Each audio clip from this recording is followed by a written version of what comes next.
Sejam todos bem-vindos ao canal Ciência da Religião e Teologia, um canal voltado para as temáticas da ciência da religião, como também as temáticas da teologia, né? E no vídeo de hoje nós vamos falar sobre os 7 pecados capitais, mas eu convido vocês a se inscreverem no canal, você que não é inscrito, né? Se inscreva no canal e você dê o seu joinha, no vídeo, deixe seus comentários, compartilha o conteúdo para que outras pessoas possam ter acesso.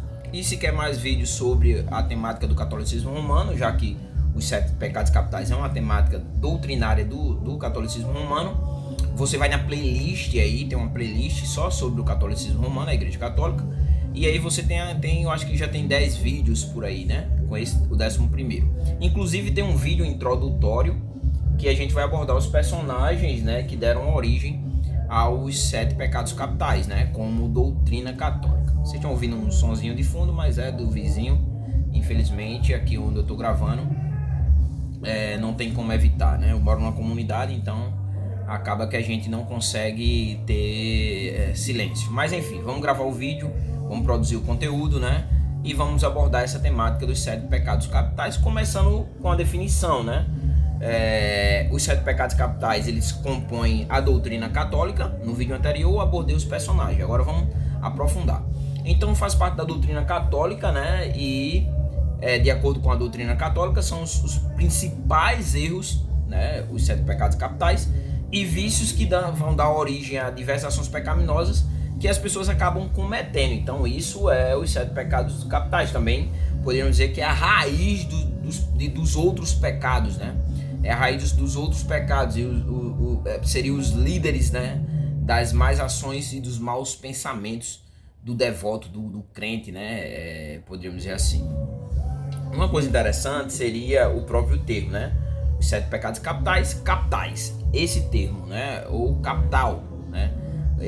O termo capital é uma palavra que vem do latim, né? Caput, e significa cabeça ou parte superior. Achei interessante para trazer para vocês. No vídeo anterior também eu não abordei a questão de qual seria esses 7 pecados capitais. Quem é católico, entre aspas, seria para saber, né? Nem todos sabem. Mas você que não é católico ou professa outra religião, eu quero abordar para vocês. Nós vamos abordar um por um, né? Toda a sua abordagem, a base doutrinária a partir dos versículos, né? E o ponto de oposição, o ponto contrário a cada um deles, né, de forma positiva também nós vamos abordar. Então os 7 pecados capitais, o primeiro dele que nós vamos abordar, que é o princípio que dá vazão a todos os outros, é a soberba, a avareza, né, o segundo, a inveja, a ira, a luxúria, a gula e o pecado da preguiça, né, que no vídeo anterior nós abordamos, tem uma relação com a substituição, já que no princípio seriam 8 e depois acabou se tornando só 7. Então o primeiro de todos, vamos abordar agora um por um, seria a soberba. E a soberba, né, nós definiríamos da seguinte forma: é uma pessoa extremamente orgulhosa, que tem muito orgulho, né, e ele se considera melhor do que todas as outras pessoas que o cercam, né. Esse pecado ele é praticado por aquelas pessoas que são extremamente vaidosas, né? E essas pessoas elas têm a tendência de agirem, né? Ou mesmo de pensar acima de todos. Eu estou acima de todos os outros, de todas as pessoas são inferiores a mim. Então, todos os pecados capitais ele tem um seu oposto positivo. E o oposto da soberba seria uma pessoa humilde, né? Que não se considera superior às outras pessoas, né? Mas iguais às outras pessoas. Infelizmente, as pessoas que têm um poder aquisitivo bem elevado, eles não conseguem ter essa humildade, né? Então, quando ele vê alguém de um estado social inferior ao seu, ele trata com essa inferioridade. Não vou generalizar, mas poderíamos dizer que 90% das pessoas são assim. A soberba, para o catolicismo, é o principal pecado, porque desse pecado, como falei, né, dá origem a todos os outros pecados, seria a raiz, como eu falei no princípio, né, e esse pecado em específico da soberba, ele faz parte do pecado original. Deus colocou o homem e a mulher, os representantes federais, por eu dizer assim, da humanidade, e colocou lá uma árvore do conhecimento do bem e do mal, como também a árvore da vida. Deus disse que eles não podiam comer da árvore do conhecimento do bem e do mal, porque traria consequências sobre suas vidas. Porém, da árvore da vida e de todos os outros frutos do jardim poderia comer. No entanto, o texto lá em Gênesis, no capítulo 3, vai apresentar a presença de uma serpente, né, representando o próprio Satanás, que vai tentar, né, a Eva a princípio, né?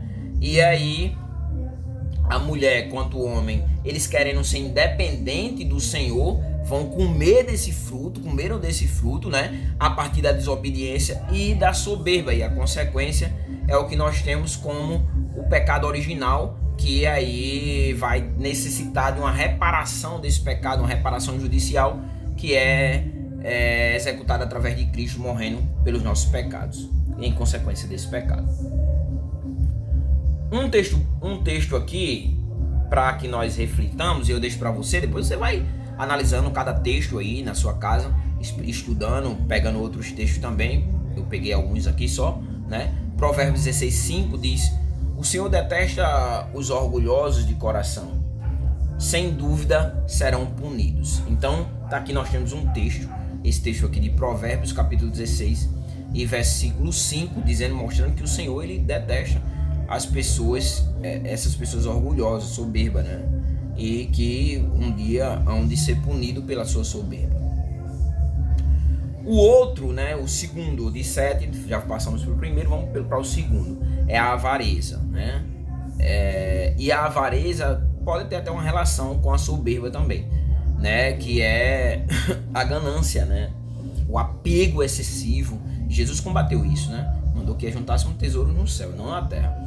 O apego excessivo aos bens materiais, né? Como também ao dinheiro. É uma pessoa que busca, nós poderíamos dizer assim, algumas características. É uma pessoa mesquinha, né? E essa pessoa, ela não gosta de compartilhar o que tem, né? Ao contrário, faz de tudo para sempre ter mais, e não compartilha o que ela tem com as outras pessoas. O oposto também, como no caso da soberba, seria alguém generoso, né? Que compartilha aquilo que tem, né? Que doa aquilo que tem, né? Que aquilo que tem acaba se tornando algo a abençoar outras pessoas, né? Infelizmente, o avarento não tem isso. Um texto bem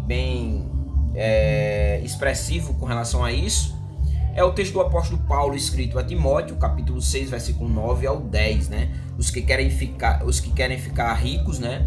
Buscam essa riqueza, caem em tentação, em armadilhas e em muitos desejos, né? Descontrolados e nocivos, que levam os homens a mergulharem na ruína e na destruição, pois o amor ao dinheiro é a raiz de todos os males. Algumas pessoas, por cobiçarem o dinheiro, desviaram-se da fé e se atormentaram com muito sofrimento. Então você vê, né? Acaba levando essa cobiça ao abandono da fé, né? Como também a sofrimentos, porque é uma pessoa que é insaciável, né? Ela quer sempre ter mais. O terceiro ponto, que seria o terceiro dos 7 pecados capitais, seria a inveja. A inveja, né, é alguém que se sente triste pelo que a outra pessoa conquistou, ao invés de se sentir alegre, né? Ela vê a outra pessoa conquistar alguma coisa, né? E ela se sente mal pela conquista alheia. Então, essa é uma pessoa invejosa, né? Acaba que ela acaba sendo incapaz de ficar e expressar felicidade, né? Pela vitória da outra pessoa, né? É como se a vitória da outra pessoa representasse perca para ela, ou mal-estar para ela, né? O oposto de alguém que é invejoso seria a caridade, alguém que pratica caridade, alguém desapegado dos bens materiais, né? Já que o bem da outra pessoa que vai gerar um incômodo na gente. E o altruísmo também é um oposto da inveja. Nós temos uma coisa interessante a abordar, que a inveja inclusive foi fruto de um homicídio na Bíblia, o primeiro homicídio, né, que foi Caim matando Abel, né? O vício que está por trás é exatamente a inveja, né? Caim, ele ali viu que Deus recebeu, agraciou o sacrifício de Abel, mas não dele. Então, por inveja de Abel, Caim, ele vai matar o seu próprio irmão. Em 1 Pedro, no capítulo 2 e no versículo 1, o texto diz assim: livre-se, pois, de toda maldade, de todo engano, de toda hipocrisia e inveja. O ser humano tem que abandonar a inveja, né? E toda espécie de maledicência. O apóstolo Paulo, em Gálatas, né, capítulo 5, versículo 26, ele diz: não sejamos presunçosos. Então, não sejam presunçosos, né? Provocando uns aos outros, né? E tendo inveja um dos outros. Não tenha inveja um dos outros, né? Então, mais um texto aí para você meditar depois, né? Vai anotando aí. E aí depois você estuda cada um, vai pegando cada ponto e aprofunda também, né? Aqui os vídeos são sempre sintéticos, né? Não são tão profundos. A ideia é para você compreender a temática. O quarto ponto, né, dos 7 é a ira, né? A ira acaba sendo uma manifestação de uma forma intensa, né, de indignação. E essa ira, ela pode levar a tanto agressão verbal, agredir a outra pessoa porque se irou, como também agressão física, né? Até homicídio, né? Até homicídio. E o oposto dessa ira seria: a gente deve se irar, porém não deve pecar, né? E a ira leva ao pecado muitas vezes. O oposto da ira seria uma pessoa paciente, né? Que se indigna, mas pratica a paciência, exerce a paciência, né? Provérbios capítulo 15, versículo 18 diz que o homem irritável provoca dissensão, mas quem é paciente acalma a discussão. Então a paciência, um falar sereno acaba revertendo todo momento que muitas vezes pode levar a uma situação adversa e até mesmo homicídio, né? O Salmo 37, versículo 8 diz: evite a ira e rejeite a fúria, não se irrite, né? Isso só leva ao mal, né? Então a ira ela acaba conduzindo, né, a produção de uma fúria, e isso acaba levando à prática do mal, como eu falei. Chegamos ao quinto pecado capital, que é a luxúria. A luxúria normalmente ela é associada diretamente aos pecados, né, aos pecados que são relacionados diretamente com os desejos sexuais, né? Os católicos, né, os católicos praticantes, porque existem católicos nominais, dizem que tem a ver com o abuso do sexo, né, a busca excessiva do prazer desenfreado, né, um prazer sexual bem em evidência naquelas pessoas procurando colocar através da sexualidade alguém na sua vida que seria o próprio Jesus Cristo, o próprio Deus, né, e ocupando com a sexualidade. O oposto é alguém o pecado fora do casamento, lembrando, o pecado dentro do casamento não é errado, contanto que seja um pecado, uma sexualidade moderada, né, sem excessos, né, ou mesmo formas de sexualidade, mesmo dentro do casamento, pecaminosas, né, como por exemplo sexo anal. Então o oposto seria a pureza, alguém que se conserva, que se consagra ao Senhor. Não que a sexualidade seja pecado, porém algumas formas de sexualidade é pecado. Então o oposto seria a pureza.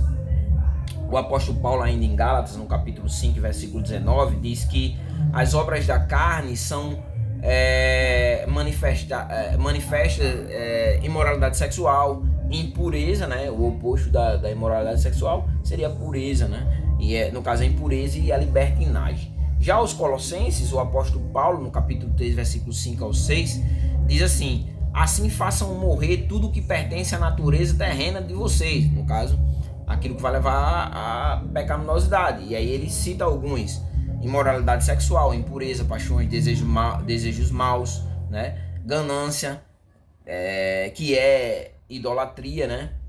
É por causa dessas coisas que vem a ira de Deus sobre os que vivem na desobediência.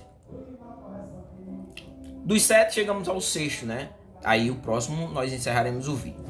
que é o pecado da gula. O sexto pecado capital é o pecado da gula. E o que seria? O pecado da gula é o pecado que está associado ao desejo de comer e de beber. E isso de maneira exagerada, sem moderação, né? Para além das necessidades do próprio corpo, né? E a pessoa acaba perdendo o controle, né, em relação ao seu próprio corpo. O oposto do pecado da gula seria a questão da moderação, né? E aí acaba que esse pecado, o pecado da gula, como também os outros pecados capitais, faz uma ligação direta com a falta de moderação que as pessoas têm, né? A moderação no budismo seria o caminho do meio, né? E esse pecado, o pecado da gula, pode levar a outros pecados, como o consumo excessivo de comida, né? A obesidade, né? E não que a obesidade seja pecado, mas o excesso de comida leva à destruição do templo e morada do Espírito Santo de Deus, que é o seu próprio corpo, né? A obesidade vai trazer várias doenças, como também o alcoolismo, né? O excesso de bebida leva ao alcoolismo, né? Não vos embriagueis com vinho, disse o apóstolo Paulo, mas encheis do Espírito Santo. Pode levar também a vários males, os males físicos eu citei, e também males espirituais, né? E pode levar a outros males também, relacionados, por exemplo, direto à preguiça, né? Normalmente aquelas pessoas que depois do almoço tem aquele soninho, não que... Mas assim, uma pessoa que come muito, uma pessoa muitas vezes que obesa, ela não tem tanto vigor, né? É uma pessoa mais preguiçosa, poderíamos dizer assim. Não é regra, mas podemos pensar dessa forma. Então a gula é uma manifestação dessa pessoa tentando buscar a felicidade, né, em coisas que são materiais, né? No caso, a alimentação e bebida, né? Algumas passagens bíblicas, na verdade, vamos ler só de Provérbios. Provérbios capítulo 23, versículo 20 ao 21.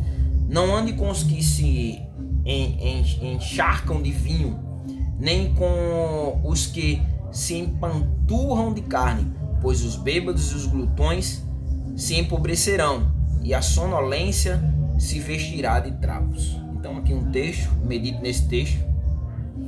E aí é o sexto, né? O pecado da gula. Para finalizar, o pecado, o sétimo pecado capital, né? Que é a preguiça, né? E a preguiça seria a falta, né? Ou mesmo o interesse na prática de atividades, tanto que existe esforço físico quanto que exijam o esforço intelectual, né?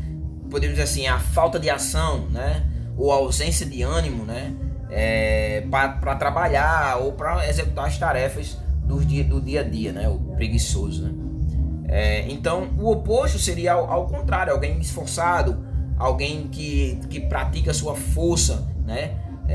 Força de vontade, alguém da ação que não é preguiçoso, mas ao contrário, né? Trabalhador, poderíamos dizer assim. Para os adeptos do catolicismo romano, a preguiça tem a ver com a recusa da pessoa de forma voluntária, né, ao dever do trabalho, né, de correr atrás do pão de cada dia, né? Seria uma falta de ânimo nas práticas de devoção e da busca de virtude, né? Uma passagem interessante seria Provérbios capítulo 13, versículo 4, né? O texto de Provérbios é um texto de sabedoria, né? O preguiçoso deseja e nada tem, quer dizer, quer, mas não corre atrás, não consegue, né? Mas o desejo dos que se esforçam será atendido. Provérbios 6,6. Observe a formiga, preguiçoso, e reflita nos caminhos dela e seja sábio, né? Olha as formiguinhas trabalhando, que elas trabalham, né? E, por fim, Provérbios 21, versículo 25. O preguiçoso morre de tanto desejar e nunca pôr a mão no trabalho. Então, o preguiçoso morre. Ele deseja, mas nunca ele põe a mão no trabalho. Então, abordamos cada um dos 7 pecados capitais a partir do primeiro, que é a soberba, que é o principal pecado capital, que dele deságua todos os outros pecados capital. Fizemos uma observação. Esses pecados têm uma relação direta com a falta de moderação, né? A pessoa não ser soberba, ser humilde, né? E assim sucessivamente cada um deles. Então é isso, né? Chegamos ao fim do vídeo, né? No primeiro vídeo, como eu falei, se você não viu, vai lá e vê.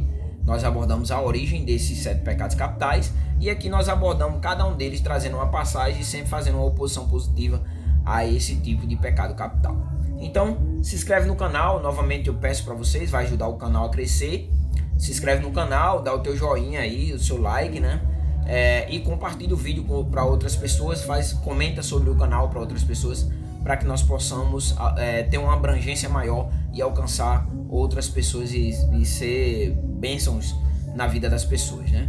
Passando conteúdo religioso, a cultura religiosa, sem partir do princípio da agressão, mas somente a nível de conhecimento. Então é isso, né? E até o próximo vídeo.